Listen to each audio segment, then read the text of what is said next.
Picture a region which has been created based on logical and sustainable communities of interest.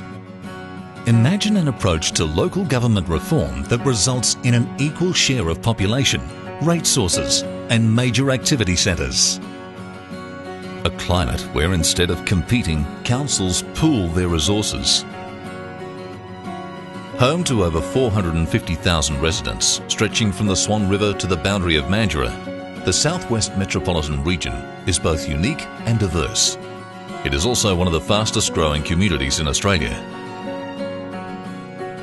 Residents benefit from excellent public transport, major shopping precincts, universities and several hospitals, including the new Fiona Stanley Hospital at Murdoch. The region also boasts historic and new ports, one of the country's busiest airports, and is home to the state's premier industrial area, the Western Trade Coast.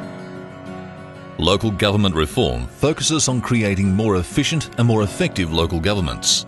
Working in unity and supported by the state government, the cities of Fremantle, Melville and Kwinana are working towards a model that clearly defines communities of interest, allows for sustainable growth, and provides financial wealth and savings for their joint communities. Clear and logical local government boundaries are key to the future of this region. Standing on the proposed new boundary at Woodman Point, it is clearly visible that the landscape and communities differ either side. Looking south, the 3,900 hectare Western Trade Coast is prominent. Industrial development is vast and includes the well-established Kwinana Industrial Area and Australian Marine Complex, which form a seamless activity centre. New port facilities will further activate the industry here in the Cockburn Sound. Latitude 32, one of the largest master-planned industrial developments ever undertaken in Australia, is being developed immediately inland from the existing industrial strip. Transport surrounding the major industries in this area is a key element to future plans for growth. Latitude 32 will require strategic east-west road linkages such as Rowley Road to provide direct access from the proposed outer harbour to the Kwinana Freeway, and further linking to major freight routes such as Roe, Leach and Tonkin highways. To the east of the industrial community and protected by a vital air quality buffer, a new community is rapidly expanding between Cockburn Central and Willard. Attracted by proximity to rail and road networks, residential development in this transit-oriented corridor will eventually form a continuous conurbation of new homes where young families will flourish in this urban environment. Moving east again, and the rural fringe of the region is well established with communities living in harmony in an area protected due to the Jandakot Water Mound, an important source of water for Perth. Every one of these unique communities of interest will fall within the new city of Kwinana. Back at the proposed new boundary at Woodman Point, and this time looking north. The landscape immediately transforms from industry to residential, with high-quality developments, marinas and parklands along the coast into Fremantle. Immediately inland from the coast, the communities stretching from Coogee in the south to Bicton in the north utilise and support Fremantle as a major retail, entertainment and business hub due to the natural association and proximity to the city.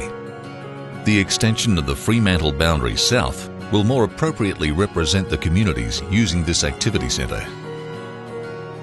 Fremantle is the historic and cultural mecca of the state, and this proposed expansion will help breathe new life into the important port city. Current local government boundaries in this area are particularly awkward at present, with neighbouring houses in brand new residential developments managed by differing local governments. In the northeastern section of the region, the City of Melville is a progressive local government, again with its own unique communities. The Murdoch Centre is expected to employ 37,000 people and includes Murdoch University and 2 hospitals, St John of God and Fiona Stanley. Changing to the proposed new boundaries will better situate this important activity centre within the City of Melville rather than on the border.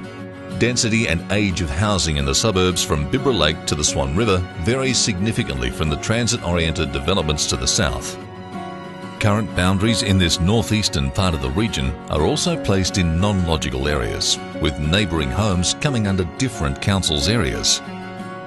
The proposal to use a railway and major road networks as the new boundary will offer a clear delineation between local governments, Another key consideration in the reform process is population size. Importantly, these three new cities, together with the current city of Rockingham, will not only have a proportionate distribution of people, but also an equitable distribution of rate sources. New and expanded services will be delivered to residents through the cities of Fremantle, Melville and Kwinana's innovative approach to regional service delivery. Service equalisation will be achieved across the region.